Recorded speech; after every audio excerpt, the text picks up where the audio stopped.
So hello hi. अभी हम लोग लास्ट लेक्चर में केमिकल एनर्जी तक कर चुके थे, तो अभी हम लोग इसके आगे का देखेंगे। केमिकल एनर्जी क्या है? Chemical energy the energy release by a chemical reaction. अगर किसी भी केमिकल रिएक्शन में एनर्जी रिलीज होती है तो उसको केमिकल एनर्जी कहते हैं। An important example of this type of energy is that which is provided to our bodies through chemical reactions involving the foods we eat. जैसे कि हमारी बॉडी में खाना खाने के बाद जो केमिकल रिएक्शन होती है उससे जो एनर्जी हमें प्रोवाइड की जाती है उसे केमिकल एनर्जी कहते हैं। At the molecular level this area of science is called biochemistry. Molecular level पे अगर इस साइंस को देखा जाए तो इसको बायोकेमिस्ट्री कहते हैं। And the energy released when dynamite explodes is a more dramatic example of chemical energy. अगर कहीं पे डायनामाइट एक्सप्लोड हो रहा है तो वो भी एक एग्जांपल है केमिकल एनर्जी का। And electrical energy represents the work that can be done when electrons move through an electric potential difference और वोल्टेज। इलेक्ट्रिकल एनर्जी क्या है? जो कि रिप्रेजेंट करता है किसी काम को जो कि करते हैं बाय इलेक्ट्रॉन्स। किसकी वजह से? इलेक्ट्रिक पोटेंशियल डिफरेंस की वजह से। वोल्टेज अगर किसी भी चीज़ में लगाते हैं तो इलेक्ट्रॉन्स मूव करते हैं, जिससे कि जो वर्क होता है इलेक्ट्रॉन्स के द्वारा उसको हम इलेक्ट्रिकल एनर्जी कहते हैं। The most familiar form of electrical energy is normal house hold electricity. जो नॉर्मल हमारे घरों में इलेक्ट्रिसिटी होती है वो most familiar form of electrical energy है, विच involves the movement of electrons through a copper wire by an electric potential difference of 110 volts, जो कि इन्वॉल्व करती है मूवमेंट ऑफ इलेक्ट्रॉन्स को थ्रू ए कॉपर वायर के through and by an electric potential difference, जिसका electric potential difference कितना होता है? 110 वोल्ट होता है। All electric apparatus such as motor, heater and blowers function through the use of electrical energy। जो सभी electrical apparatus होते हैं जैसे कि मोटर होती है, हमारे घरों में यूज होते हैं हीटर्स, ब्लोअर्स, तो ये सब कैसे काम करते हैं? इलेक्ट्रिकल एनर्जी से काम करते हैं। एंड थर्मल एनर्जी क्या है? Thermal energy is the heat is the energy of motion at the molecular level पे। जब मोलिकुलर लेवल पे मोशन होता है उससे जो एनर्जी होती है उसे थर्मल एनर्जी कहते हैं। It is the kinetic energy of molecules and closely related to the temperature. ये काइनेटिक एनर्जी होती है मॉलिक्यूल्स के एंड ये क्लोजली रिलेटेड होती है टेम्परेचर से। The faster the molecules of his substance are vibrating. जितना तेज मॉलिक्यूल्स एक सब्सटेंस के वाइब्रेट करते हैं, the more thermal energy the substance had and the higher is temperature. जितना ज़्यादा तेज वो वाइब्रेट करेगी उतना ज़्यादा थर्मल एनर्जी होगी एंड हायर उसका टेम्परेचर भी बढ़ता रहेगा। And now nuclear energy. Nuclear energy is the energy that is contained within the nucleus of an atom. किसी न्यूक्लियस में, एटम के न्यूक्लियस में जो एनर्जी होती है उसे न्यूक्लियर एनर्जी कहते हैं। We control the release and use of this type of energy in electric nuclear power plants. और इस टाइप की एनर्जी का हम लोग यूज कहाँ करते हैं? इलेक्ट्रिक न्यूक्लियर पावर प्लांट्स में करते हैं। And this is the guillotine. We have talked about this in the last lecture. This is the guillotine. This is the rope of the guillotine. Let me describe. This is the rope. If the blade is in its high position here, then it's in the potential energy because it is in the potential. When the rope would be left and blade will come down and come down with the speed, with motion, then it will be in the kinetic energy and it would cut this head. Guillotine use होता था French revolution में। वहाँ के जो तानाशाह थे, वहाँ के किंग लुइस 16 थे, उन लोग का गिलोटिन से हेड कट किया गया था। आप इसको जाके गूगल में सर्च कर सकते हैं।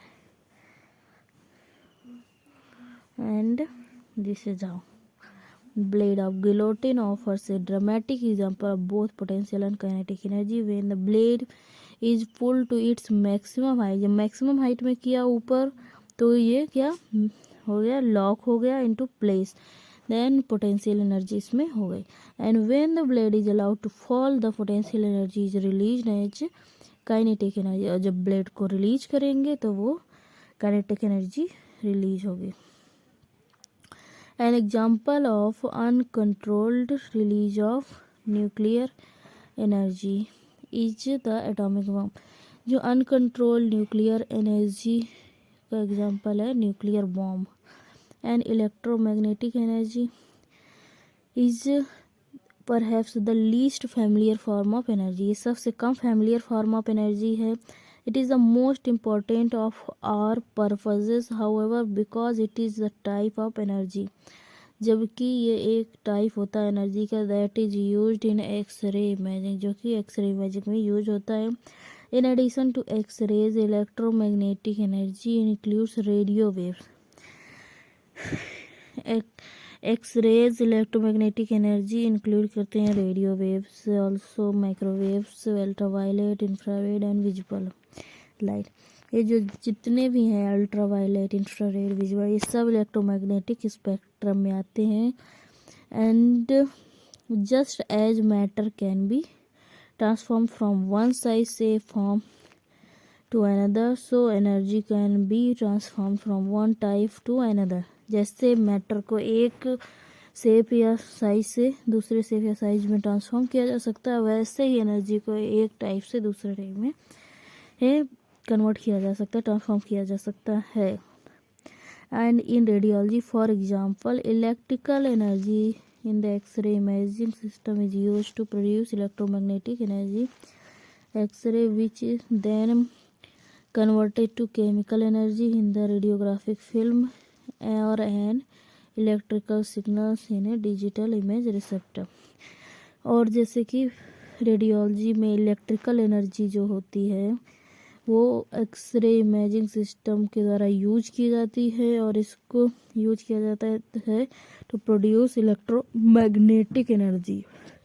एंड इलेक्ट्रोमैग्नेटिक एनर्जी फिर उसको कन्वर्ट होती है केमिकल एनर्जी रेडियोग्राफिक फिल्म में और एन इलेक्ट्रिकल सिग्नल है इन ए डिजिटल इमेज रिसेप्टर। अगर डिजिटल इमेज रिसेप्टर में देख रहे हैं तो ये इलेक्ट्रिकल सिग्नल में कन्वर्ट हो रही है, अगर फिल्म में देख रहे हैं तो केमिकल एनर्जी में कन्वर्ट हो रही है। Reconsider now the statement that all things can be classified as matter और एनर्जी। तो इस हिसाब से हम लोग सभी चीज़ों को मैटर और एनर्जी में क्लासीफाई कर सकते हैं। Look around you and think the absolutely anything.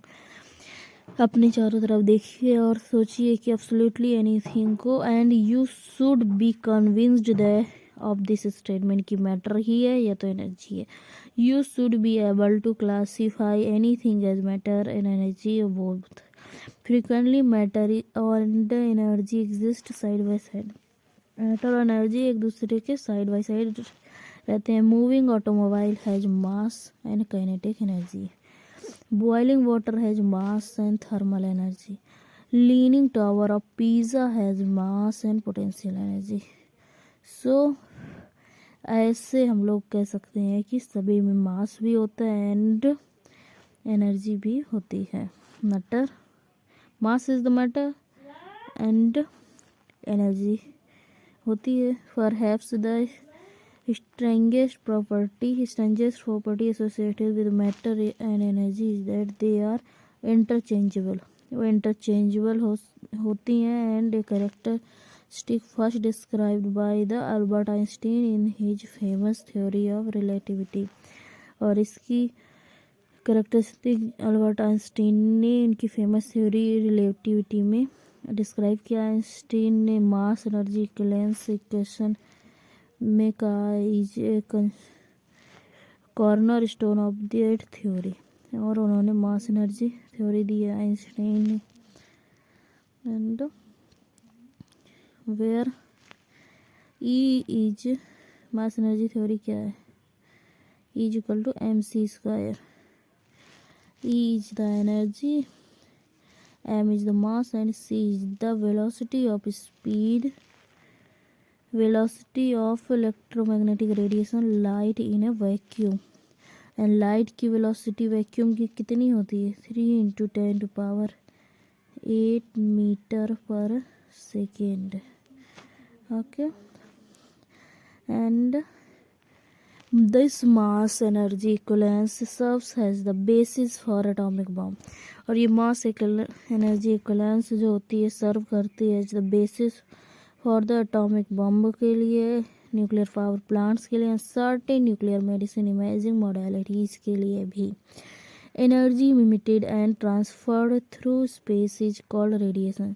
जो एनर्जी होती है इमिट होती है और ट्रांसफ़र होती है थ्रू स्पेस के द्वारा, क्या कहलाती है? रेडिएशन कहलाती है। So this is important definition for us. Energy, oh no, तो मेरे से ये नहीं होता है। एनर्जी, देखो फिर से गया, इसको क्या मैं करूँ? Okay, energy emitted and transfer through space is called radiation. This is important definition. This should be known by everyone. And when a piano strings vibrates, it is said to be radiate sound. जब एक piano की string को vibrate करते हैं तो इसको क्या कहते हैं? Radiating sound. And the sound is a form of radiation. Sound is also a form of radiation. Ripples or waves radiate from the point where a pebble is dropped into a still pond. Ripples और वेबल्स radiate करते हैं जबकि एक point से payable के drop किया जाता है इनटू एक पॉन्ड में. Visible light a form of electromagnetic energy is radiated by the sun. Visible light जो होती है रेडिएट की जाती है किसके द्वारा? सन के द्वारा, जो इलेक्ट्रोमैग्नेटिक रेडिएशन होती है. And electromagnetic energy is usually refer to as electromagnetic radiation और सिंपली रेडिएशन. और इलेक्ट्रोमैग्नेटिक रेडिएशन हम लोग इसको सिंपली रेडिएशन कहते हैं. So simply what is the radiation? So radiation is the form of energy. Radiation क्या है? Is the transfer of energy है. And matter that intercepts radiation, जो कि इंटरसेप्ट करता है रेडिएशन एंड एब्जॉर्ब करता part of all of it is said to be exposed and irradiated. Matter जो कि इंटरसेप्ट करता है रेडिएशन को एब्जॉर्ब करता part of all it is said to be exposed or irradiated. Spending a day at the beach exposes you to the ultraviolet ray. अगर हम एक दिन बीच पे अपना स्पेंड करेंगे तो ये किससे हमें एक्सपोज करता है? अल्ट्रावायलेट लाइट से. And ultraviolet light is the type of the radiation that causes sunburn. और सनबर्न को ये कॉज करता है. During radiographic film examination the patient is expose to x-rays. Radiographic examination के टाइम पे पेशेंट को हम लोग एक्सरे से एक्सपोज करते हैं. The patient is said to be irradiated. तब पेशेंट को क्या कहा जाता है? इरेडिएटेड कहा जाता है. And ionization radiation, ionising radiation. Radiation two types होते हैं, ionising and non ionising. And ionising radiation is a special type of radiation that includes X-rays. Ionizing radiation is any type of radiation that is capable of removing an orbital electron from the atom with which it interacts. और जो एनाइजिंग radiation होता है एक special type का radiation होता है जो कि इंक्लूड करता है एक्सरेज को. एक्सरेज एनाइजिंग रेडिएशन होती है. Ionising radiation is any type of radiation होता है that is capable of removing और एन ऑर्बिटल इलेक्ट्रॉन जो कि किसी ऑर्बिट से इलेक्ट्रॉन को रिमूव करने में कैपेबल होता है, जो आयोनाइज कर देता है from the atom with which it interact, जिसके साथ ये इंटरेक्ट करता है। This type of interaction between radiation and the matter is called ionization. और दिस टाइप का इंटरेक्शन रेडिएशन मैटर का आयनाइजेशन कहलाता है। Ionization occurs when an X-ray possesses close to an orbital electron of an atom and transforms sufficient energy to the electron to remove it from the atom। और ionization होता है जबकि एक x-ray passes करता है close to an orbital electron of an atom और transfer करता है sufficient energy to the electron to remove it from the atom। The ionizing radiation may interact with and ionize additional atoms। ionizing radiation interact कर सकता है with and ionize करता है additional atoms को। The orbital electrons and the atom from which it was separated are called an ion pair। जो atom electron है इसको separate किया जा सकता है आयन पेयर के तौर पे। The electron is negative ion and the remaining atom is the positive ion. जब इलेक्ट्रॉन किसी उससे निकलते हैं तो वो निगेटिव हो जाता है एंड जब इलेक्ट्रॉन किसी एटम से निकलते हैं तो वो न्यूक्लियस या एटम हो जाता है पॉजिटिव। आयनाइजेशन क्या है? So ionisation is the removal of an electron from an atom. Ionisation removal होता है इलेक्ट्रॉन का किसी भी एटम से। Thus any type of energy that is capable of ionising matter is known as ionising radiation. कोई भी type का energy जो कि कैपेबल होता है आयनाइजिंग में मैटर के known as ionising radiation. X rays, gamma rays, ultraviolet light are the only forms of electromagnetic radiation with sufficient energy to ionize. So ionizing radiation कौन से हैं? एक्सरे है, गामा रेज है, अल्ट्रावायलेट रेज है, UV lights हैं। And हम लोग UV light से प्रोटेक्शन के लिए सनस्क्रीन यूज़ करते हैं जो बीचेस में जाते हैं। And some fast moving particles with high kinetic energy are so capable of ionization. And कुछ जो फास्ट मूविंग पार्टिकल्स होते हैं हाई काइनेटिक एनर्जी के साथ वो भी कैपेबल होते हैं आयनाइजेशन में। एग्जांपल जिसका है particle type of ionizing radiation are alpha and beta। alpha and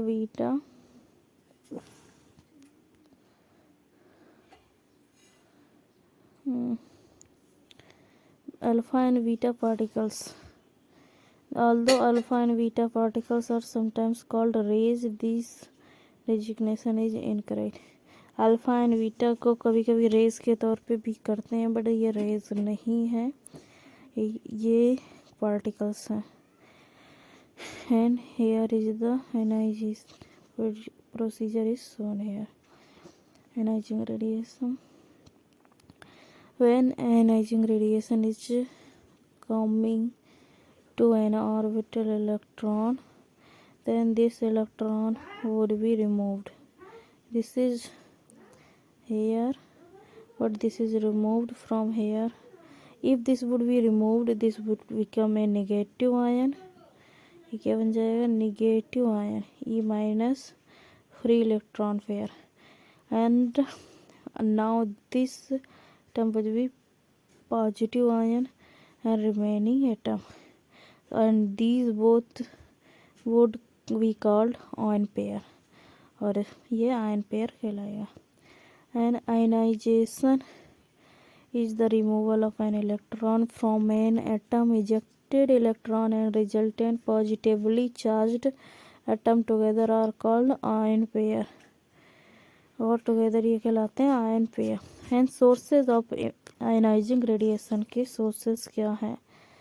many types of radiation are harmless but ionizing radiation can injure human.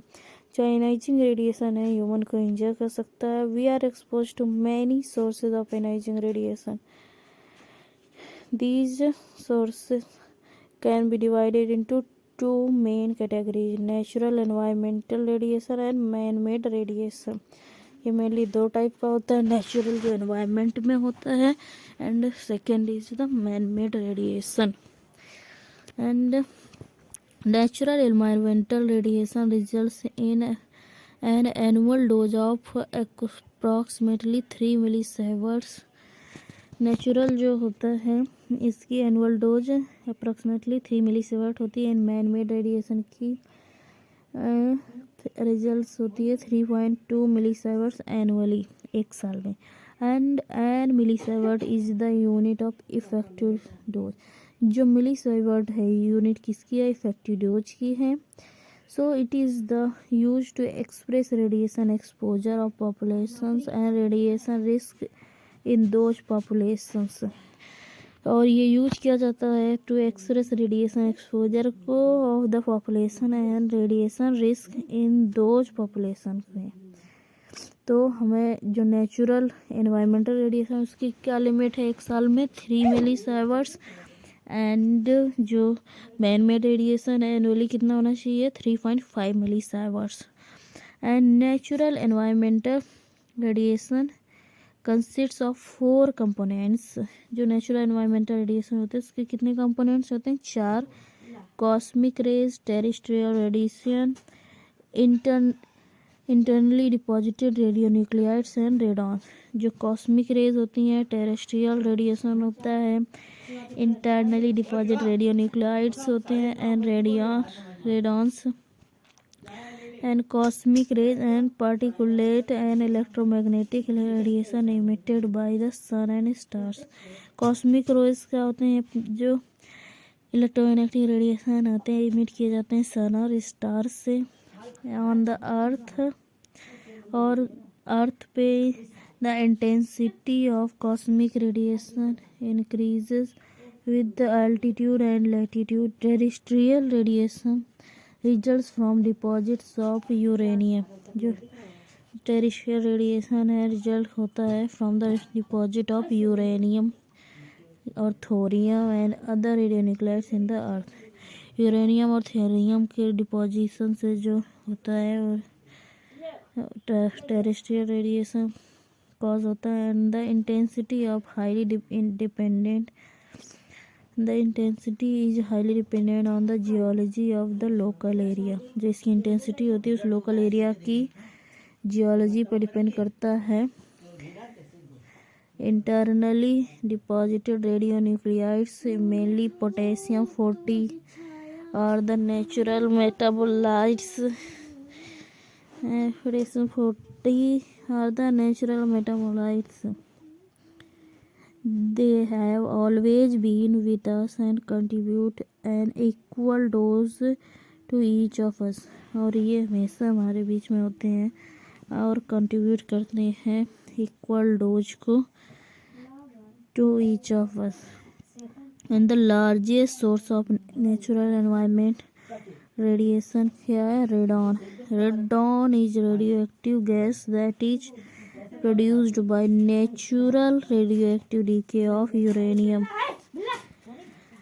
Radon एक रेडियोएक्टिव गैस होती है जो कि प्रोड्यूस होती है by the natural radioactive decay को uranium के and which is present in trace quantities in the earth. जो कि छोटी क्वांटिटीज में अर्थ पे प्रेजेंट है। All earth based materials such as concrete, bricks and gypsum wall board contain radon।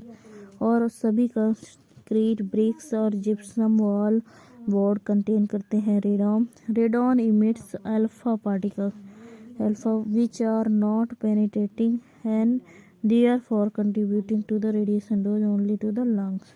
Alpha particles don't have much more intensity, so they don't have penetrating power, and they would be absorbed in the body. If they would be absorbed, they would be contribute to the radiation dose. और radiation dose जब body में absorb होती है तो उसको harmful होती है. If penetrate करके वो बाहर चली जाती तब वो हार्मफुल नहीं होती, बट अगर वो पेनिट्रेट नहीं कर पा रही और एब्जॉर्ब हो गई तब वो हमारे लिए हार्मफुल हो जाती है.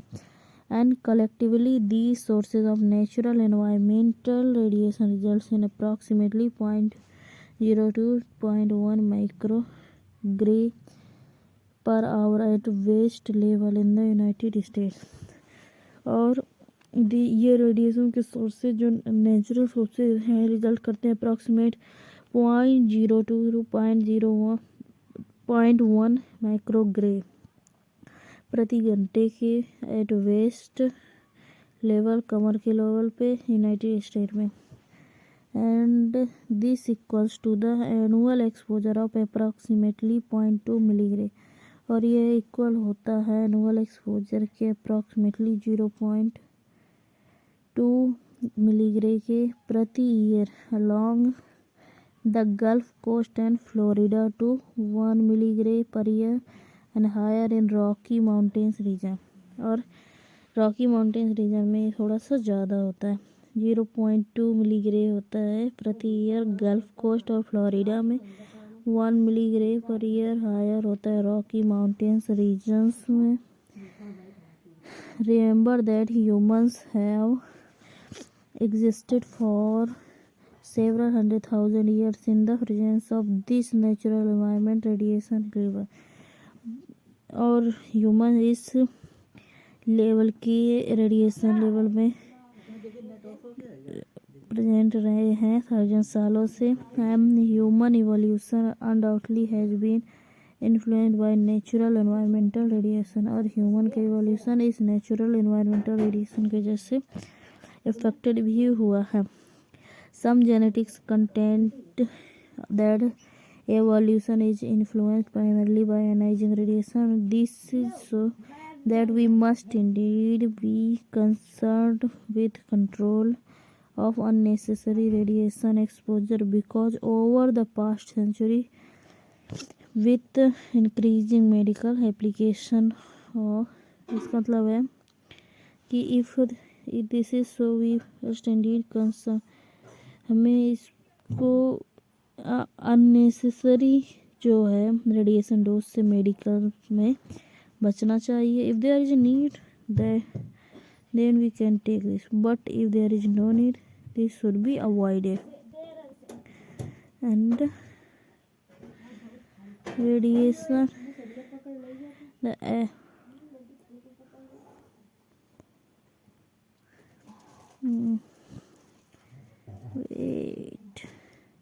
the average annual exposure of our population to radiation has increased significantly. जो एवरेज एनुअल एक्सपोजर डोज है अपनी पॉपुलेशन के लिए वो इंक्रीज हो गई है. And diagnostic X rays constitute the largest man-made source of ionizing radiation, is 3.2 millisievert per year. And this estimate was made in 2006 by National Council on Radiation Protection and Measurement, NCRP के द्वारा ये estimate बनाया गया था. Earlier estimates by the NCRP in 1990 put this source at nearly 0.4 millisievert per year. पहले ये 0.4 millisievert per year था, बाद में इसको बढ़ा के 3.2 मिलीसीवर्ट पर ईयर कर दिया गया. And this increase during this 16 years period is principally attributed to the increasing use of computed tomography. और ये जो सिटी का यूज इंक्रीज हुआ and high level of fluoroscopy का यूज इंक्रीज हुआ, इसकी वजह से ये डोज बढ़ गई है. And benefits derived from the application of X-rays in medicine are indisputable. However, such applications must be made with procedure, prudence, and with care taken reduce unnecessary exposure to patient. अगर हम इसको carefully करें तो ये radiation जो necessary होता है patient को उससे बचा सकते हैं. And this responsibility falls primarily on radiologic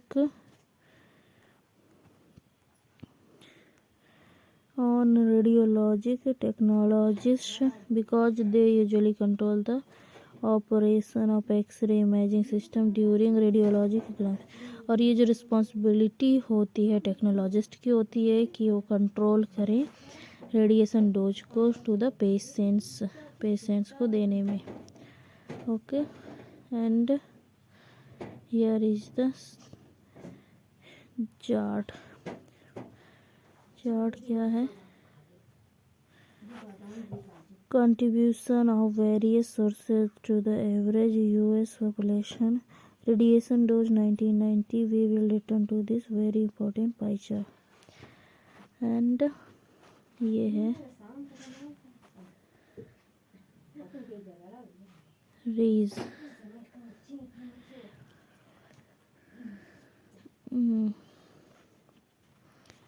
And here is this is all total radon 2 millisieverts and cosmic rays 0.3 millisieverts, 0.3 millisieverts, terrestrial radiation 0.4 millisievert internal radiation, and this is a 0.5 millisievert medical radiation and 0.1 millisievert consumer का है. ये 1990 में था and this increase due to CT and fluoroscopy and now this became 3.2 millisievert. पहले का ऐसे था 1990 में and now this became like this. Okay, and reduction of exposure at waste level through the United States Geological Survey में radiation exposure का ये है. And terrestrial gamma ray exposure at 1 meter above ground. ये है annual doses जो कि दिखती हैं ऐसे, डिपेंड करता है जगह पे. Okay, the currently accepted approximate annual dose resulting from medical applications of ionizing radiation. जो currently accepted approximate annual dose है medical application से वो है 3.2 millisievert. In contrast to the natural environmental radiation dose, this level takes into account population people who are not receiving a radiological examination and those undergoing several within a year. And medical radiation exposure for some in our population will be 0. Medical radiation exposure कुछ लोगों के लिए अपनी population में 0 होता है, but for others it may be quite high. इसलिए high भी हो सकता है. This average level is comparable with natural environmental radiation level and one could question therefore why it is necessary to concern about radiation control and radiation safety in medical imaging. हाँ, और इसके बारे में भी हमें जानना है कि ये क्यों ज़रूरी है इसको कंट्रोल करना. So the question is what percentage of our annual average radiation dose is attributable to medical imaging? So 3.2 millisievert जो है ये एनुअल में ये है एंड ये डोज है 6.3 मिलीसीवर्ट एंड 51% आता है. Other sources of man made radiation include nuclear power generation, research applications, industrial sources and consumer items. जो अदर सोर्सेज होते हैं मैन मेड रेडिएशन के, वो इंक्लूड करते हैं न्यूक्लियर पावर जनरेशन को, रिसर्च एप्लीकेशन को, इंडस्ट्रियल सोर्सेज को, कंज्यूमर आइटम्स को, and nuclear power stations and other industrial applications contribute करते हैं very little to our radiation dose, contribute करते हैं वो हमारी रेडिएशन डोज को। Consumer products such as watch, dials, exit signs, smoke detectors, camping lantern, mantles and airport surveillance systems contribute करता है 0.1 millisievert to our annual radiation dose. ये सब भी हमारे एनुअल रेडिएशन डोज को 0.1 मिलीसीवर्ट तक बढ़ा देते हैं। क्या क्या इसमें आता है? वॉच डायल, जो वॉचेस में लगा होते हैं, एग्जिट साइंस होते हैं, एंड स्मोक डिटेक्टर्स होते हैं, जो कैंपिंग लैंटर्न होते हैं, मेंटल्स एंड एयरपोर्ट पे जो सर्विलांस में चेकिंग होती है, इन सब से हमारी रेडिएशन डोज भी इफ़ेक्ट होती है। And discovery of X rays, X rays were not developed, they were discovered. X rays develop नहीं की थी किसी ने, वो जस्ट बाई चांस डिस्कवर हो गई थी। एंड क्वाइट बाई एक्सीडेंट, ये किसी मतलब अचानक से पता चला था। During the 1870s and 1880s many university physics laboratories were investigating the conduction of cathode rays। उस टाइम कैथोड रेज के बारे में लेबोरेटरीज में इन्वेस्टिगेशन चल रहे थे, और इलेक्ट्रॉन्स के बारे में through a large partially evacuated glass tube known as Crookes tube, और large partially evacuated glass tube जिसको क्रूक्स ट्यूब भी कहते हैं, उसमें चल रही थी investigations. And sir William Crookes was an English man from a rather humble background who was a self taught genius, जो कि जीनियस थे। The tube that bears his name was the forerunner of modern fluorescent lamps and X-ray tubes। Crookes tube ही जो थी वो forerunner थी modern X-ray tubes and fluorescent lamps की। There were many different types of Crookes tube, most of them were capable of producing X-ray, जिसमें से ज़्यादातर X-ray produce करने में कैपेबल थी। Wilhelm Roentgen was experimenting with a type of Crookes tube when he discovered X-rays. जो एक scientist थे Wilhelm रॉन्जन, वो ये एक्सपेरिमेंट कर रहे थे क्रूक्स ट्यूब के साथ, एंड इन्होंने डिस्कवर किया एक्सरेज को डिस्कवर किया। और ये बात है नवंबर 8, 1895 की। Roentgen was working in his physics laboratory, और जो रॉन्जन जी थे वो अपनी फिजिक्स की लेबोरेटरी में काम कर रहे थे at Würzburg university in Germany, Würzburg university में जर्मनी में। He had darkened his laboratory and completely enclosed his Crookes tube with black photographic paper so he could better visualize the effects of the cathode rays in the tube।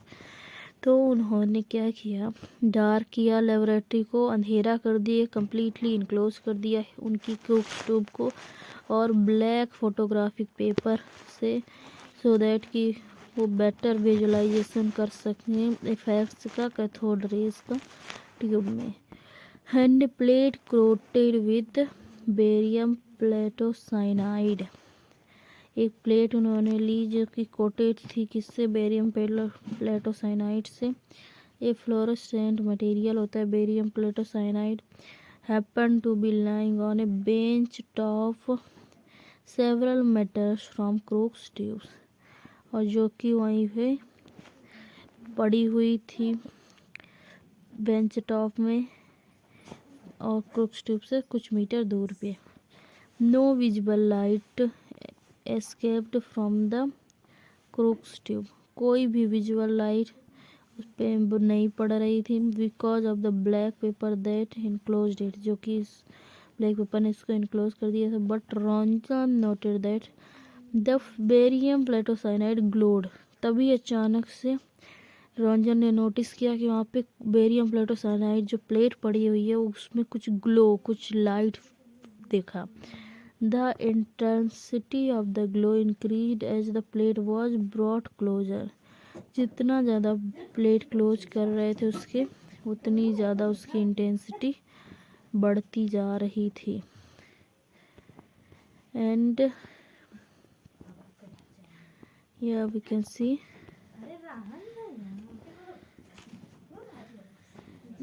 he is the Ranjan with the barium cyanide tube, and these types of Crookes tube Ranjan में ये Crookes tube है, and used when he discovered X-rays, cathode rays, electrons leaving cathode are attracted high voltage to the anode where they produce X-rays fluorescent light. Katsi Graylich Memorial Harmon Hospital, and this type it looks like. And to the tube, consequently there was little doubt about the origin of the stimulus. जब वो barium प्लेटो cyanide की plate glow कर रही थी तब उन्हें doubt हुआ कि वो इतना ग्लो कैसे रही, बिकॉज उन्होंने पूरा उसको बंद कर दिया था सभी तरफ से। तो this glow is called fluorescence, और वो जो ग्लो हो रहा था फ्लोरोसेंस उसको कहते हैं हम। Roentgen's immediate approach to investigating this X light as he called it was interpose various materials wood aluminium his hand between the Crookes tube the fluorescent plate X was for unknown. ही यहाँ पे x light उन्होंने इसलिए बोला क्योंकि उस time तक वो light, वो रेज अननोन थी, तो उन्होंने उसे एक्स बोल दिया, जैसे एक्स वाई जेड कुछ भी बोल देते हैं। And he feverishly continued these investigations for several weeks, और उन्होंने इसको जांच करने के लिए सेवरल वीक्स लगा दिए। Ranjan initial investigation were extremely thorough. He was able to report his experimental results to the scientific community before the end of 1895. For this work in 1901 he received first Nobel Prize in Physics. जो first Nobel prize physics का किसको मिला है, वो मिला है Roentgen को, due to his work on the Crookes tube and discovery of X-rays in 1895 8 नवंबर। एंड दिस इज़ वाई हम लोग 8 नवंबर को रेडियोग्राफी डे भी मनाते हैं, world radiography day. And Roentgen recognized the value of his discovery.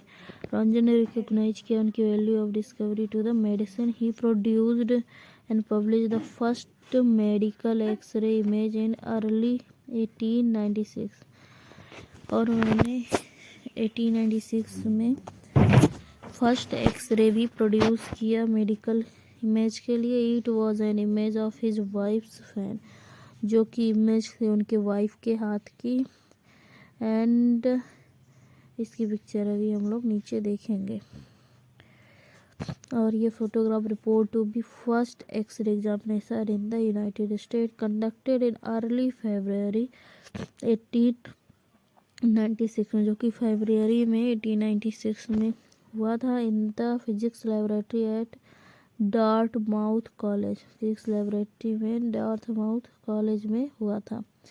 This discovery of X rays is characterized by many amazing features and caused to it rank high among the events in human history। और ये बहुत बड़ी घटना हो गई human history की। First the discovery was accidental, and second probably no fewer than a dozen contemporaries of Ranjan had previously observed x radiation. और इस चीज़ को जो उनके कंटेम्प्रेरीज उस पर रिसर्च कर रहे थे उनमें से लगभग किसी ने नहीं देखा था, but none of these other physicist had recognize its significant and investigated it. और कोई इसके सिग्निफिकेंस को इन्वेस्टिगेट नहीं कर पाया। और third Ranjan followed he discovery with such scientific vigor that within little more than 1 month he had, ये इनकी वाइफ का हैंड है, ये हैंड है। The hand shown in the radiograph belongs to the Mrs. Ranjan. The first indication of the possible medical applications of X-rays was made within a few days of his discovery। और ये कॉर्सी ड्यूचेस रॉन्जन museum से लिया गया है। And here is the photograph। This photograph records the first medical X-ray examination in US. A young patient, Eddie McCarthy of Hanover, New Hampshire, broke his wrist while skating on the Connecticut River. Submitted having the photograph by X-Light with him are host Dodson College, his brother. This apparatus was assembled by Professor F.G. Austin, Physics Laboratory at the Reed Hall, Dartmouth College on February 3, 1896. And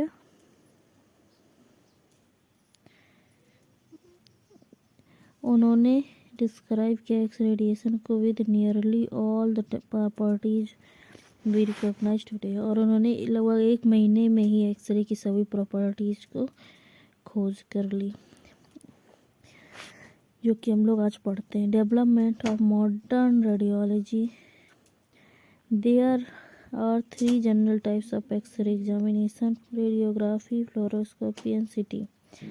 Radiography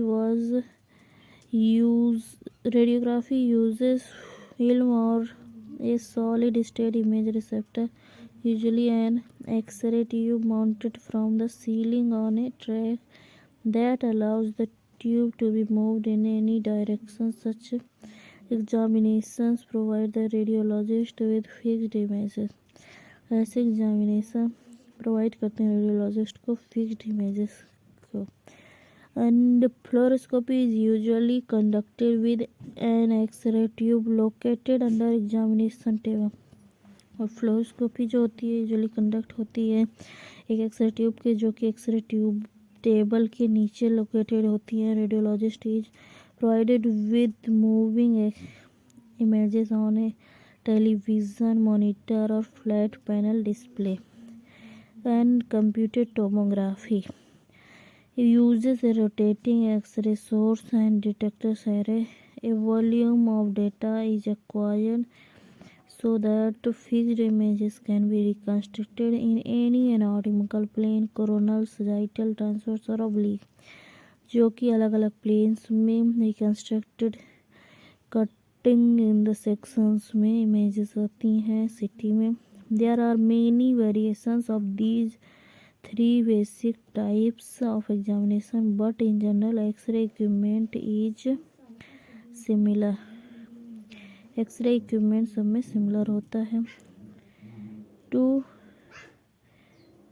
To provide an X-ray beam that is satisfactory for the imaging, you must supply the X-ray tube with a high voltage and an electric current। अगर किसी में x ray produce करनी है तो उसको high voltage देना पड़ेगा and electric current देना पड़ेगा, तो हमें क्या मिलेगा? Then we will got X rays. Okay, and X ray voltage are measured in kilovolt peak. Kilovolt peak में हम लोग एक्सरे वोल्टेज को मेजर करते हैं। 1 kilo voltage is equal to 1000 voltage of electric potential. X-ray currents are measured in milliampere. R is MA, milliampere में हम लोग major करते हैं, that is MA. And where the ampere is a measure of electric current and prefix milli stands for 1/1000, so 0.001 ampere.